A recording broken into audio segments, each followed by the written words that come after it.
Hey everyone, welcome to CLAT point and let's start आज का the Hindu news discussion. काफ़ी सारे इंपॉर्टेंट आर्टिकल्स हमारे एग्जाम के पर्सपेक्टिव से हमें डिस्कस करने हैं, तो बिना समय गवाए शुरू करते हैं।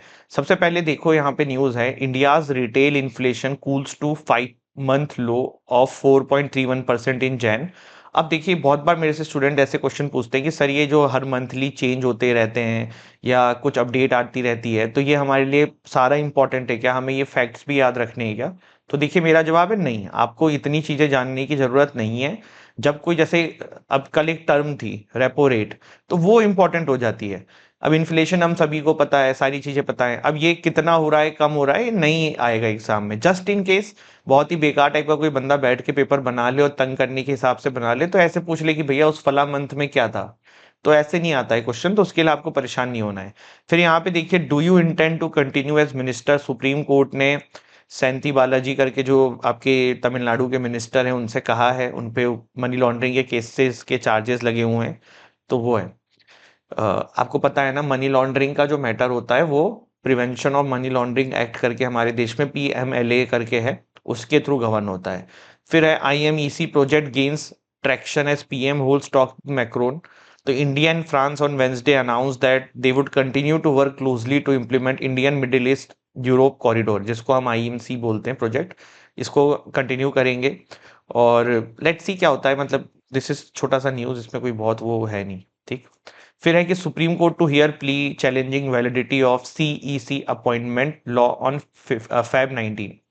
तो इलेक्शन कमिश्नर के जो चीफ है, उनके अपॉइंटमेंट को लेके जो प्रॉब्लम आ रही थी, तो उसके ऊपर सुप्रीम कोर्ट हियरिंग सुनने वाला है। तो दिस इज दिस न्यूज।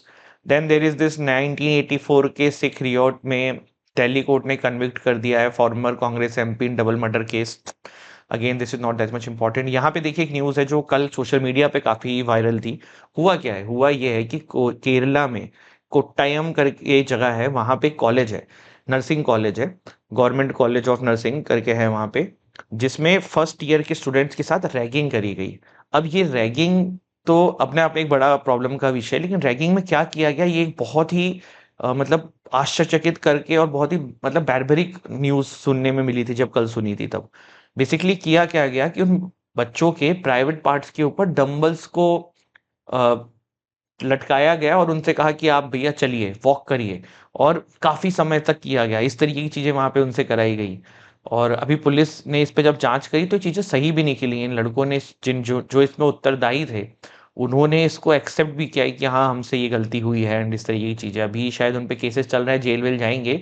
लेकिन यही है, थोड़े से उसके लिए आदमी ये करता है, देन मतलब थ्रिल के लिए, एंड उसके बाद देखिए फिर पूरी लाइफ बच्चों, मतलब अब जिन्होंने भी ये किया, अब उनकी लाइफ तो खत्म है ना। कॉलेज से भी बाहर हो गए, जेल भी गए हैं, कहीं आगे एडमिशन भी नहीं मिलना है, कैरेक्टर सर्टिफिकेट भी खराब ही हो गया। कैरेक्टर सर्टिफिकेट बेसिकली, ये सब तो चलो, वो जेल जा रहे हैं तो उससे कोई बड़ी चीज नहीं है, पर एज ए स्टूडेंट मैं आप लोगों को बता देता हूँ कि कॉलेज में ना कभी भी जाना तो अपने वीसी टीचर्स इन सबसे बहुत ज्यादा पंगे मत लेना। क्योंकि आपको, जैसे आप कोई 12th क्लास में थे, 12th से जब आप कॉलेज में जाओगे ना, तो आपको एडमिशन से पहले लास्ट स्कूल का कैरेक्टर सर्टिफिकेट मांगा जाता है कॉलेज में। और अगर उस पर किसी ने बैड या इस तरीके की चीजें लिख दी, तो फिर एडमिशन मिलना बहुत मुश्किल हो जाता है कहीं भी। तो बहुत कुछ हाथ में होता है प्रोफेसर्स के, वीसीस के, टीचर्स के। तो बहुत बार बच्चा जो है कूल बनने के लिए कॉलेजेस में ऐसी घटनाएं कर देता है, बट मेरे हिसाब से नहीं करनी चाहिए। इसके बाद देखिए, एक बेरोजगार नेता करके यूट्यूब चैनल स्टार्ट किया है, आम आदमी के लीडर हैं ये। अब देखो, न्यूज ना इतनी कोई खास आई नहीं है, तो वही बात है, अब क्या डिस्कस कर लो। हमेशा मैं इसीलिए बोलता हूँ कि द हिंदू न्यूज़पेपर आप पढ़ो अपनी इंग्लिश बढ़ाने के पर्सपेक्टिव से, वो ठीक है।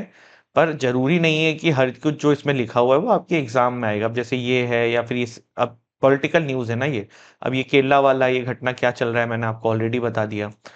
एडिटोरियल आप पढ़ सकते हो, जस्ट बिकॉज ऑफ आपको थोड़ा सा जो है इससे हेल्प मिलने वाला है आपकी इंग्लिश इंप्रूव में, क्रिटिकल रीजनिंग में, रीडिंग कॉम्प्रेंशन में। तो this is something which you should go, मतलब ये आपको पढ़ना चाहिए। इसके बाद टेक्स्ट एंड कॉन्टेक्स्ट वाले पेज में, should convicted person contest elections. तो देखते हैं क्या लिखा हुआ है। Section 83 of RP act, representation of people act 1951, ये कहता है disqualification of a person convicted of a criminal offence and sentence to imprisonment for not less than 2 years। ये यहाँ पे ये बात कहा जाता है कि ऐसे बंदे का डिस्क्वालिफिकेशन हो जाना चाहिए, मतलब इस लॉ के तहत, जो किसी पर्टिकुलर क्रिमिनल ऑफेंस में कन्विक्ट हुआ है और imprisonment not less than 2 years की मिली है। ये एक मामला आपको याद होगा, राहुल गांधी जी के साथ यही हो गया था। तो इसी के चक्कर में रिप्रेजेंटेशन ऑफ पीपल एक्ट जो है इसके थ्रू यहाँ पे ये हो गया था। बट यहाँ पे ये बात हो रही है कि वे कंटेस्ट इलेक्शन कर सकते। देखो प्रॉब्लम क्या है, हमारे देश में जो लीडर्स है ना, जिनके ऊपर आरोप लगते हैं वो कन्विक्ट ही नहीं हो पा रहे हैं, केसेस चले आ रहे हैं। देखो मैं ये नहीं कह रहा हूँ कि जितने पॉलिटिकल लीडर्स के ऊपर केसेस दर्ज किए जा रहे हैं सब सही हैं, लेकिन सब गलत भी तो नहीं हो सकते। तो 100 में से अगर 10 भी सही है तो 10 कन्विक्ट हो रहे हैं क्या? नहीं हो रहे हैं। एक या दो कहीं मुश्किल से कन्विक्ट कभी कभी होते हुए नजर आते हैं। तो पॉलिटिकल जब बंदों के ऊपर केस चलता है तो जब तक वो कन्विक्ट नहीं हो रहे तब तक तो वो इलेक्शन लड़ते रहते हैं, जीतते रहते हैं, केस चले जा रहे हैं, उससे कोई लेना देना है नहीं। तो इसका कुछ सॉल्यूशन ये भी निकलना चाहिए कि भैया केसेस जो पॉलिटिकल लीडर्स के हैं, इसको मतलब सॉल्व करने के लिए एक टाइम फ्रेम होना चाहिए, और इस टाइम फ्रेम के अंदर ये सॉल्व हो जाए। मतलब जैसे देखो नॉर्मल केस मान लो कोर्ट के अंदर चल रहा है 5 साल 10 साल, वो भी नहीं होना चाहिए, लेकिन चलो चल रहा है। पर पॉलिटिकल लीडर्स के लिए मेरे हिसाब से कि ये हो जाना चाहिए कि भैया इलेक्शन से पहले उनके इसको सॉर्ट आउट करो, केस को फाइनल करो। ये जुडिशरी की रिस्पॉन्सिबिलिटी डाल देनी चाहिए। पर वही है, चल रहा है जैसा चल रहा है। देन इसके बाद यहाँ पे मणिपुर में फिर सक्सेसर ऑफ बीरेन सिंह अभी मिल नहीं रहे हैं, तो वही चल रहा है। और आपको मैंने कल इसके बारे में सारी चीजें भी बताई थी। तो this is same thing, same वही रिपीट है। फिर है US senate confirms Tulsi Gabbard as director of national intelligence. Israeli air strike targeting drone hits 2 person in southern Gaza.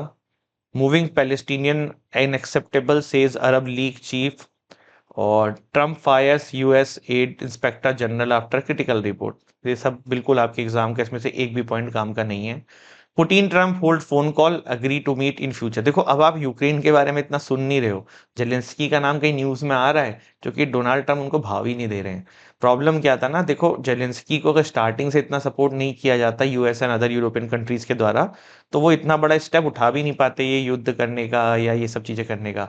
तो बहुत उनको पंप अप किया गया था, जिसकी वजह से पंप अप सिर्फ ऐसा नहीं था, चढ़ा दिया। फाइनेंशियली भी सपोर्ट किया जा रहा था, हथियार भी दिए जा रहे थे। तो बाइडेन जी की सरकार का वो पर्सपेक्टिव था। ट्रम्प का तो हमेशा से यही कहना है कि यूएस फर्स्ट, हम दूसरों के मामलों में इन्वॉल्व नहीं होंगे। आपको पता है जैसे अफगानिस्तान से यूएसए को जब एग्जिट कराया गया था तो उसमें डोनाल्ड ट्रम्प का बहुत बड़ा रोल था। और आपको क्या लगता है कि यूएस ने अफगानिस्तान से क्यों एग्जिट कर लिया? देखो यूएस अफगानिस्तान पे गया कब था? लादेन वाले इंसिडेंट के बाद गया था। और क्यों गया था? क्योंकि यूएस को पता था कि मतलब अफगानिस्तान को एज ए प्लेस यूज किया जा रहा है टेररिज्म को बढ़ाने के लिए। फिर भाई जब लादेन की वो घटना घटी तो उसके बाद तो ये और चीजें हुई, तो फिर यूएसए ने तब से अफगानिस्तान को अपने अंडर में ले लिया। अब क्या था, इतने समय से यूएसए वहां पे पैसा लगा रहा था, इतने सारे सोल्जर्स उनके थे, इतने सारे अपने हथियार भेज रहा था, अपना इतना रिसोर्स खत्म कर रहा था। पर अफगानिस्तान की सिचुएशन कंट्रोल ही नहीं हो रही, तालिबान तो वहां था, वो है और रहेगा। तो इसका ये समझ में आया डोनाल्ड ट्रम्प को कि this is wastage of money, पैसा, टाइम, एंड हम क्यों अफगानिस्तान को डील कर रहे हैं, हमें क्या लेना देना है, हम बाहर हो जाते हैं। तो यूएसए को डोनाल्ड ट्रम्प के द्वारा ये इनिशिएटिव उठाया गया था कि भाई दूसरे कंट्रीज की हम मदद ज्यादा नहीं करेंगे, और फिर वहां से अफगानिस्तान से यूएसए ने अपनी फोर्सेस को बाहर ले लिया था। देखो अफगानिस्तान का अभी एक चीज आपके दिमाग में आ रही होगी, सर अफगानिस्तान में क्यों नहीं हो रहा है सॉल्व? वहां पे तो जब यूएस की फोर्सेस भी थी, अफगानिस्तान की भी आर्मी थी। तो देखो ना अफगानिस्तान में प्रॉब्लम क्या है, there are lot of tribes, छोटे छोटे ट्राइब्स हैं। और वहां के लोग ना वो एज ए कंट्री के लिए फेथफुल नहीं है, वो एज ए ट्राइब के लिए फेथफुल है कि भाई मैं फला ट्राइब का हूं तो मेरे लीडर ये हैं, मेरे लीडर ये हैं। तो ऐसी जगहों पे क्या होता है ना कि कोई यूनिफॉर्मिलिटी नहीं आती है लोगों के मन में। जैसे इंडिया है, अब हमारे यहाँ पे लोगों के मन में बहुत तरीके की डिफरेंशिएशन हो सकते हैं, लेकिन देश को लेके सब लोग एक जगह पे आके खड़े होते हैं। इंडिया का मैच होगा, सब लोग सपोर्ट करेंगे, सब लोग भारत के लिए फाइट करेंगे, भारत सबके लिए प्यारा है। पर ये बाकी कंट्रीज में सेम चीज नहीं होती है, क्योंकि वहां पे छोटे छोटे ट्राइब्स होते हैं और लोग फिर उनके लिए ज्यादा, आप कह सकते हो कि फेथफुल होते हैं। तो ये एक कारण था जिसकी वजह से ये चीजें हुई। UN reports find rights violation under both Hasina interim government. ठीक है। China says is oppose politicising issue involving technology. ठीक है। Russia to get jailed cyber, बिल्कुल बिल्कुल ही काम का नहीं है आपके। यहाँ पे देखिए क्या हुआ है, 3-0 से इंडियन टीम जो है वो सीरीज जीत गई है इंग्लैंड से। एंड अभी चैंपियंस ट्रॉफी के लिए इंडिया जो है वो जा रही है। वैसे तो चैंपियंस ट्रॉफी पाकिस्तान में होनी है, लेकिन इंडिया जो कि पाकिस्तान में नहीं खेलेगी, तो भारत के मैचेस दुबई में होंगे। ठीक। तो ये था हमारा आज का न्यूज़ का सेशन, एंड आई होप आपको अच्छा लगा हो। Don't forget to like, share, subscribe the channel. If you are preparing for CLAT and LSAT, other law entrance test, go check our app, go check our website. And you हमारी team का contact number भी है, अगर कोई जानकारी चाहिए courses की तो please call us and let us know. ठीक, अभी एक टॉपिक में और आपके साथ इसमें डिस्कस करना मेरा रह गया है, मैंने पहले भी आप लोगों से बोला था, बट ठीक है। देखो, अभी एक शख्स हैं जिनका नाम है कुलभूषण जाधव। अब वो इसमें क्योंकि पीपीटी में नहीं है तो मैं आपको सिर्फ ऐसे ही बोल के उनकी थोड़ी सी कहानी समझा देता हूँ। कुलभूषण जाधव जो हैं, ये भारतीय नेवी ऑफिसर थे और ऐसा पाकिस्तान कहता है कि ये एक स्पाई एजेंट थे। ठीक, भारत का क्या कहना है? भारत का ये कहना है कि कुलभूषण जाधव जो हैं, वो भारत के नेवी ऑफिसर थे।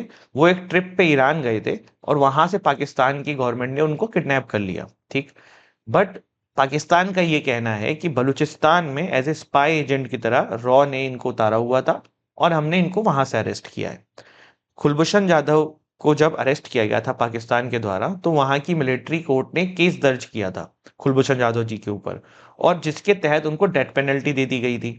अब जब कुलभूषण जाधव जी को डेथ पेनल्टी दी गई थी, तो ये बात हुई कि भारत ने इसका ऑब्जेक्शन लिया। भारत ने कहा कि पाकिस्तान ने वियना कन्वेंशन का वॉयलेशन किया है। अब ये मेरा आप लोगों से आज का क्विज का क्वेश्चन है, इंपॉर्टेंट पॉइंट है, इंपॉर्टेंट क्वेश्चन है, गूगल करके बताना। भारत ने जब पाकिस्तान से कहा कि आपने वियना कन्वेंशन का वॉयलेशन किया है, तो किस वियना कन्वेंशन का वॉयलेशन किया है? देयर आर लॉट ऑफ ना, जैसे 2000, 2002, 2003, तो ऐसे ही किस वियना कन्वेंशन का वॉयलेशन किया था, वो आप मुझे कमेंट सेक्शन में बताएंगे। अब वापस आ जाते हैं इस पर्टिकुलर टॉपिक पे। तो कुलभूषण जाधव जी के जब अरेस्ट किया गया, तो भारत ने बोला कि भैया ये वियना कन्वेंशन का वॉयलेशन है, और भारत ने अपनी जो इंटरनेशनल कोर्ट ऑफ जस्टिस है वहां पे इसके अगेंस्ट में अपील डाल दी। अब देखो क्या हुआ, भारत के फेवर में भी वर्डिक्ट आया, क्योंकि मिलिट्री कोर्ट वहां पे डेथ पेनल्टी नहीं दे सकती है एंड ऑल। जो वियना कन्वेंशन का वॉयलेशन था वो क्या था? वो ये था, देखो, हर कंट्री की दूसरे कंट्री में एक एम्बेसी होती है। हर कंट्री की दूसरे कंट्री में एक एम्बेसी होती है। एम्बेसी का बेसिकली पर्पस क्या होता है कि भाई भारत के कंट्री का किसी दूसरे कंट्री से रिलेशन को मेंटेन करने का काम करती है। ठीक, बट एक कंट्री की दूसरे कंट्री में कॉन्सुलेट्स भी होती हैं। कॉन्सुलेट्स का काम क्या होता है कि अगर भारत का नागरिक मान लो यूएसए में जाके कुछ परेशान है, उसको कोई हेल्प चाहिए, तो वो यूएसए की कॉन्सुलेट से, मतलब यूएसए में जो भारत की कॉन्सुलेट्स है उससे मदद मांगेगा, और फिर उसको वहां पे काउंसलर मिलता है और इस तरीके से हेल्प मिलती है। तो अगर पाकिस्तान ने भारतीय नागरिक को अपने यहाँ पे पकड़ा था, तो उनको उसको काउंसलर एक्सेस देनी चाहिए थी, भारत की कॉन्सुलेट को कांटेक्ट करके उनको काउंसलर एक्सेस देनी चाहिए थी। बट पाकिस्तान ने ये नहीं किया, तो ये था जो वियना कन्वेंशन का वॉयलेशन था। किस वियना कन्वेंशन का वॉयलेशन था, ये आप मुझे कमेंट सेक्शन में बताएंगे। ठीक, तो ये था ये पूरा आर्टिकल। अभी देखो, बहुत सारी यूट्यूब पे वीडियोस भी हैं जिसपे कुलभूषण जाधव जी ने खुद से एक्सेप्ट किया है कि मैं रॉ का एजेंट हूँ, और मैंने मेरे को इंडिया ने ऐसे किया है वैसे किया है। लेकिन ये मॉर्फ वीडियोस भी हो सकती हैं और जबरदस्ती भी बुलवाई हो सकती हैं, क्योंकि आप ऐसा समझ लीजिए कि किसी आदमी के पास कोई, मतलब कुलभूषण जाधव जी कितने समय से पाकिस्तान की जेल में है, तो अब उनसे जबरदस्ती कुछ भी आप बुलवा लो।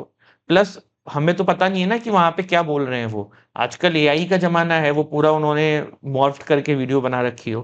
तो यूट्यूब पे आप जाके सर्च करेंगे तो you will get videos of him जो उन्होंने पाकिस्तान से बनाई है। तो ये था हमारा आज का सेक्शन, एंड आई होप आपको अच्छा लगा। Thank you so much. जय हिंद, जय भारत।